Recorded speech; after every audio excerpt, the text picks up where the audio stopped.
Hello, എന്തൊക്കെയുണ്ട് വിശേഷം? എല്ലാവരും സുഖവും സമാധാനത്തോടെ ഇരിക്കുന്നെന്ന് വിശ്വസിക്കുന്നു. Welcome back to my YouTube channel. ഇന്നിപ്പോൾ ഒരു 3:45 ഒക്കെ ആയപ്പോൾ ഞാൻ എഴുന്നേറ്റിട്ടുണ്ടേ. കാരണം എന്ന് വെച്ചാൽ സാധാരണ ഒരു 4 മണി കഴിയുമ്പോഴാണ് എഴുന്നേൽക്കാറ്. ഇന്ന് നേരത്തെ എഴുന്നേറ്റത് കർക്കിടക വാവാണ്. അപ്പോൾ ഒരു 4:30 ആകുമ്പോഴത്തേന് അമ്പലത്തിൽ പോകണം. ഞാനും അമ്മയും കൂടെ അമ്പലത്തിൽ പോകുന്നുണ്ട്. സെറ്റ് മുണ്ടൊക്കെ എടുത്തിട്ട് അമ്പലത്തിൽ പോകാമെന്ന് വിചാരിച്ചു. അങ്ങനെ ഞാൻ ഏതാണ്ടൊക്കെ റെഡിയായി കേട്ടോ. നിങ്ങൾ മോർണിംഗ് എഴുന്നേൽക്കണം എന്ന് ആഗ്രഹമുള്ളവരാണോ? മോർണിംഗ് എന്ന് ഞാൻ ഉദ്ദേശിക്കുന്നത് ഒരു 4 മണി 5 മണി ആ ഒരു ടൈം, ഏർലി മോർണിംഗ്സ് അല്ലേ, അങ്ങനെ എഴുന്നേൽക്കാൻ ആഗ്രഹമുള്ളവരാണോ? കാരണം ഞാൻ അങ്ങനത്തെ ഒരു വ്ളോഗാണ് എനിക്കിഷ്ടം കേട്ടോ കൂടുതൽ ചെയ്യാനായിട്ട്. അത് തരുന്നൊരു പോസിറ്റീവ് എനർജി ഇല്ലേ, രാവിലെ എഴുന്നേൽക്കുക, പ്രാർത്ഥിക്കുക, അല്ലെങ്കിൽ നമുക്ക് ഇഷ്ടമുള്ള കാര്യങ്ങൾ ചെയ്യുക, ഒരു വെപ്രാളവും ഒന്നുമില്ലാണ്ട് ഭയങ്കര കാമായിട്ട് നമ്മുടെ ഒരു ഡേ, അതായത് പ്രൊഡക്റ്റീവായിട്ട് നമുക്ക് ഒരു ദിവസം കൊണ്ടുപോകാൻ പറ്റും കേട്ടോ.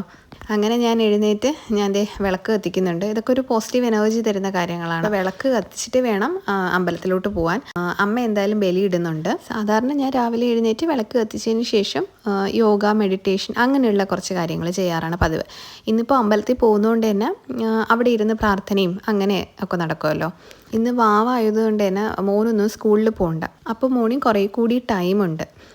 ഞാൻ കഴിഞ്ഞ വീഡിയോയിൽ നിങ്ങളോടൊരു മിറക്കിൾ മോർണിംഗ് റുട്ടീനെ കുറിച്ച് പറഞ്ഞില്ലേ, ഞാൻ ഫോളോ ചെയ്യുന്ന അതിൽ വരുന്ന കാര്യങ്ങളാണ് സൈലൻസ്, അല്ലെങ്കിൽ പ്രയർ, അതുപോലെ അഫർമേഷൻസ്, പിന്നെ വിഷ്വലൈസേഷൻ, പിന്നെ എക്സസൈസ്, യോഗയോ വാക്കിങ്ങോ അങ്ങനെ എന്തെങ്കിലും, പിന്നെ റീഡിങ്, നമ്മുടെ സെൽഫ് ഹെൽപ്പ് ബുക്സ്, അങ്ങനെയുള്ള ബുക്സ് റീഡ് ചെയ്യുക, പിന്നെ ജേർണലിങ്, ഇതെല്ലാം അതിൽ വരുന്നതാണ്. ഞാൻ എല്ലാ വീഡിയോയിലും പറയുന്നത് പോലെ തന്നെ എനിക്ക് രാവിലെ എഴുന്നേൽക്കാൻ ഒത്തിരി മടിയുള്ള കൂട്ടത്തിലാണ്. ഞാൻ പഠിച്ചുകൊണ്ടിരുന്ന കാലത്തൊക്കെ ലേറ്റ് നൈറ്റായിട്ട് പഠിക്കുക, അതായത് എനിക്കൊരു 2 മണി വരെ പഠിക്കാൻ പറ്റും. രാത്രി ഇരുന്ന് അത്രയും പഠിക്കാൻ പറ്റിയാൽ തന്നെ എനിക്ക് രാവിലെ എഴുന്നേൽക്കാൻ പറ്റില്ല. രാവിലെ എഴുന്നേറ്റിരുന്ന് പഠിക്കുന്ന കാര്യം ആലോചിക്കുമ്പോഴത്തേനും ഞാൻ വിചാരിക്കും, അയ്യോ എന്തിനാ ഇത്ര കഷ്ടപ്പെട്ട് ഞാൻ രാവിലെ എഴുന്നേറ്റില്ലെങ്കിലോ എന്ന് വിചാരിച്ച് രാത്രി വരെ ഞാൻ ഇരുന്ന് പഠിച്ചിട്ടാണ് കിടന്നുറങ്ങാളാണ് എക്സാംസിൻ്റെ ടൈമിൽ കേട്ടോ. എന്നുമല്ല, ഒരു 3 വർഷം ആ ഒരു സമയത്തിലാണ് ഞാനിങ്ങനെ രാവിലെ എഴുന്നേൽക്കണം എന്നുള്ള ആഗ്രഹം വന്നു തുടങ്ങുന്നത്. അപ്പം അത് ഇങ്ങനെ ഞാൻ കുറേ വീഡിയോസൊക്കെ കണ്ട് അതിങ്ങനെ പ്രാക്ടീസ് ചെയ്ത് തുടങ്ങി.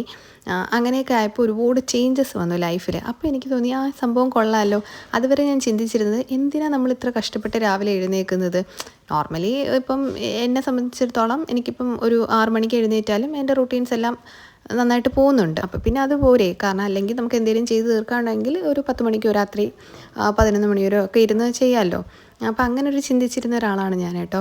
പിന്നെ കുറേ കഴിഞ്ഞിട്ടാണ് നമ്മുടെ ഫിസിക്കൽ ഹെൽത്തിനെ പോലെ ഇമ്പോർട്ടൻ്റ് ആണ് നമ്മുടെ മെൻ്റൽ ഹെൽത്തും. അത് മെൻ്റൽ ഹെൽത്ത് നമുക്ക് ശരിയല്ലെങ്കിൽ, നമുക്ക് ഒരുപാട് സ്ട്രെസ്സൊക്കെ ഉണ്ടെങ്കിൽ നമുക്കത് നമ്മളെ ഹെൽത്തിനെ ഒരുപാട് ബാധിക്കും. അങ്ങനെ ലൈഫിൽ ഒരുപാട് ബാധിച്ചിട്ടുണ്ട് എൻ്റെ മെൻ്റൽ ഹെൽത്ത്, അല്ലെങ്കിൽ എനിക്കുള്ള സ്ട്രെസ്സും കാര്യങ്ങളൊക്കെ എൻ്റെ ഫിസിക്കൽ ഹെൽത്തിനെ ബാധിക്കാൻ തുടങ്ങി. അങ്ങനെ ഒരു പോയിൻ്റ് എത്തിയപ്പോഴാണ് അയ്യോ ഇനി ഇങ്ങനെ വിചാരിച്ചാൽ പറ്റില്ലല്ലോ, എന്തെങ്കിലും ചേഞ്ചസ് വരുത്തണം, എന്തെങ്കിലും പോസിറ്റീവായിട്ട് ലൈഫിൽ കൊണ്ടുവരണം. അത് നമ്മൾ വിചാരിച്ചാൽ മാത്രമേ പറ്റുള്ളൂ. അല്ലാണ്ട് ഒരാൾക്ക് നമ്മളെ ഉന്തിത്തള്ളി വിട്ട് ചെയ്യിപ്പിക്കാനൊന്നും പറ്റുന്ന കാര്യങ്ങളല്ല. ഞാൻ ഈ രാവിലെ എഴുന്നേൽക്കുന്നത് എൻ്റെ സ്വന്തം ഇഷ്ടപ്രകാരമാണ് കേട്ടോ. വേറെ ആരും രാവിലെ എഴുന്നേൽക്കണം എന്നെന്നെ പറഞ്ഞ് നിർബന്ധിച്ചോ അങ്ങനെയൊന്നുമല്ല. അപ്പോൾ എനിക്ക് വന്നിട്ടുള്ള ആ ഒരു ചേഞ്ചസിൻ്റെ അടിസ്ഥാനത്തിലാണ് എനിക്ക് വീണ്ടും വീണ്ടും എഴുന്നേൽക്കണമുള്ള ആഗ്രഹം വരുന്നത്.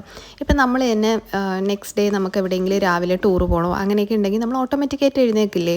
രാവിലെ തന്നെ നമ്മൾ എഴുന്നേൽക്കും.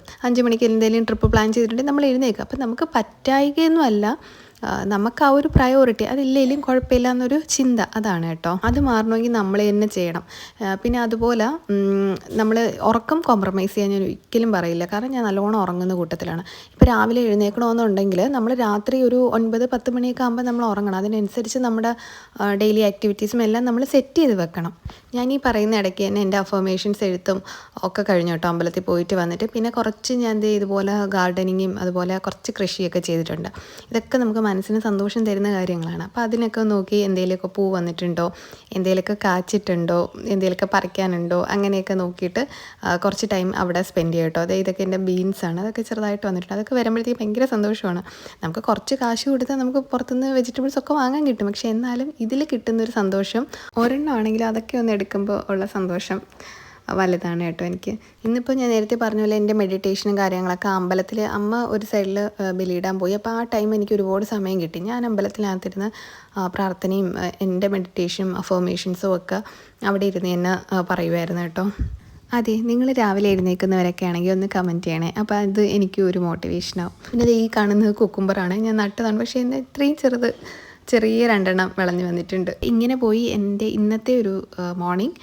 പക്ഷേ എന്നും അങ്ങനെയല്ല. മോന് സ്കൂളൊക്കെ ഉണ്ടെങ്കിൽ രാവിലെ മോനെ എഴുന്നേൽപ്പിക്കണം, അവൻ്റെ കാര്യങ്ങളൊക്കെ നോക്കണം. രാത്രി എനിക്ക് തോന്നുന്നു നമ്മൾ റീൽസൊക്കെ കണ്ടാണ് നമ്മുടെ കുറേ ടൈം പോകുന്നത്. പക്ഷേ രാവിലെ എഴുന്നേൽക്കുമ്പോൾ നമുക്ക് അങ്ങനെ ഒരു ടെൻഡൻസി വരില്ല. ഒരുപാട് റീൽസൊക്കെ കാണാനൊക്കെ ഉള്ളത്, നമ്മളങ്ങനെ ഫോൺ എടുക്കുന്ന കുറവായിരിക്കും. ഇതിപ്പോൾ ഇന്ന് ഫ്രീ ആയതുകൊണ്ട് തന്നെ ഞാൻ കുറച്ചധികം നേരം ഗാർഡനിങ്ങിലും ഇവിടെ ഇതിൽ കുറച്ച് വെള്ളമൊക്കെ ഈ മണി പ്ലാന്റിൻ്റെയൊക്കെ വെള്ളമൊക്കെ മാറ്റണം. അപ്പോൾ അതൊക്കെ മാറ്റി ഒന്ന് സെറ്റ് ചെയ്തൊക്കെ വെച്ചു. ഇന്നിപ്പോൾ സദ്യയാണ്. അപ്പോൾ മെയിനായിട്ട് അമ്മയാണ് സദ്യക്ക് കുക്കൊക്കെ ചെയ്യുന്നത് കേട്ടോ. എനിക്ക് പായസം വയ്ക്കുക അങ്ങനെയുള്ള ചെറിയ ചെറിയ പരിപാടികളുണ്ട്. രാവിലെ ഇഡ്ഡലിയും സാമ്പാറുമാണ്. അപ്പോൾ അതൊക്കെ സെറ്റായിട്ടുണ്ട്. അപ്പോൾ ഫുഡൊക്കെ കഴിച്ച് പിന്നെ കുറച്ച് തുണിയൊക്കെ അലക്കാനുണ്ടായിരുന്നു, അതൊക്കെ വാഷിംഗ് മെഷീനിലിട്ട് പിന്നെ സദ്യക്കുള്ള ബാക്കി ഒരുക്കങ്ങളും കാര്യങ്ങളൊക്കെ ചെയ്യണം. പിന്നെ വീട്ടിൽ സിസ്റ്റർ വന്നിട്ടുണ്ട്. അപ്പോൾ സിസ്റ്ററും ഹസ്ബൻഡും ഉണ്ട്. അപ്പോൾ എല്ലാവരും ഉണ്ട്. ഒരു നല്ലൊരു ഡേ ആയിരുന്നു ഇന്ന്. ആദ്യം സദ്യ അങ്ങനെ വെക്കണ്ടെന്ന് വിചാരിച്ചു. പിന്നെ ഓക്കെ സദ്യ വയ്ക്കാം. മോന് ഇഷ്ടമാണ്. മോന് വെള്ള പായസം ഇഷ്ടം, അതായത് സേമിയ ഉണ്ടല്ലോ അതിഷ്ടമാണ്. പിന്നെ അമ്മ അടപ്പായസം വെച്ചു, ഞാൻ സേമിയ പായസം വെച്ചു. ഉച്ചയായപ്പോഴത്തേക്ക് നമ്മുടെ ഫുഡെല്ലാം റെഡിയായി കേട്ടോ. ഇത് എല്ലാം റെഡി ആയിട്ടുണ്ട്. ഇനി എല്ലാവരും കൂടെ ഒരുമിച്ചിരുന്ന് കഴിക്കണം, അതൊരു പ്രത്യേക സന്തോഷമാണ്. ചേട്ടനില്ല, ചേട്ടൻ പത്തനംതിട്ടയാണ്, ഇന്ന് ജോലിയുണ്ട്. ബാക്കി സിസ്റ്ററൊക്കെ ലീവ് എടുത്തിട്ടുണ്ട്. അങ്ങനെ എല്ലാവരും കൂടെ ഒരുമിച്ചിരുന്ന് ഫുഡ് കഴിക്കണം. ഈ സമയത്ത് എൻ്റെ മോൻ ഒരുപാട് കാര്യങ്ങൾ സംസാരിക്കുന്നുണ്ട് കേട്ടോ. അനിയത്തി ഹസ്ബൻഡ് വരുമ്പോൾ അവന് പ്രത്യേക സന്തോഷമാണ്. അപ്പോൾ അവരോട് എല്ലാ കാര്യങ്ങളും ഇങ്ങനെ പറയാറുണ്ട്. ഇനിയിപ്പോൾ ലഞ്ചൊക്കെ കഴിഞ്ഞിട്ട് ഈവനിങ് ആകുമ്പോൾ ഒന്ന് ഔട്ടിങ്ങിന് പോകണം. എല്ലാവരും കൂടെ കിട്ടുന്ന ദിവസം വളരെ കുറവല്ലേ, വല്ലപ്പോഴുമാണ് ഇങ്ങനെ വരുന്നത്. അപ്പോഴത്തേക്ക് അതൊരു നല്ലൊരു മെമ്മറബിൾ ഡേ ആക്കണം. അങ്ങനെ ഇന്ന് പുറത്തുനിന്ന് ഡിന്നർ കഴിക്കാമെന്ന് വിചാരിച്ചു. അങ്ങനെ ഞങ്ങളെല്ലാവരും കൂടെ ഇറങ്ങി കേട്ടോ. നമ്മൾ സമുദ്ര പാർക്കിലാണ് പോയത്, കോവളത്തിൻ്റെ അവിടെയാണ് പോയത് കേട്ടോ. അവിടെ പോയി നല്ലൊരു സൺസെറ്റൊക്കെ കണ്ട് കുറേ നേരം അവിടെ സ്പെൻഡ് ചെയ്തു. അതും ഒരു അടിപൊളി പോസിറ്റീവ് വൈബാണ്. അപ്പോൾ ഇന്ന് എല്ലാം കൊണ്ടും ഇന്നത്തെ ഒരു ദിവസം തന്നെ നല്ലൊരു പോസിറ്റീവ് വൈബായിരുന്നു. നമ്മൾ രാവിലെ എഴുന്നേൽക്കുമ്പോൾ നല്ല കാര്യങ്ങൾ ചിന്തിച്ച് ഒരുപാട് നെഗറ്റീവ് നമ്മുടെ മനസ്സിൽ നെഗറ്റീവ് തോട്ട്സ് വരും, ഓട്ടോമാറ്റിക്കലി വരും. പക്ഷേ അതൊക്കെ നമ്മൾ മാറ്റണം.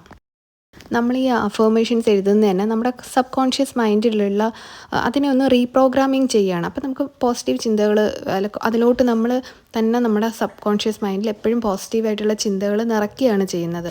ഇതിനെക്കുറിച്ച് കൂടുതലായിട്ട് ഞാൻ അടുത്ത വീഡിയോയിൽ പറയാം കേട്ടോ, ഞാൻ എങ്ങനെയാണ് ചെയ്യുന്നതെന്നൊക്കെ ഉള്ളത്. അങ്ങനെ ഞങ്ങൾ ഡിന്നറിന് തക്കാരത്തിൽ വന്നു. ഈ സംഭവം കണ്ടില്ലേ, തൊട്ടും തലോടിയാണ്, ചിക്കൻ്റെ 2 വെറൈറ്റിയാണ് കേട്ടോ. അങ്ങനെ ഫുഡൊക്കെ കഴിച്ചു. നല്ലൊരു ദിവസമായിരുന്നു. അപ്പോൾ ശരി, മറ്റൊരു നല്ല വീഡിയോയുമായി കാണാം. Thanks for watching. ബൈ.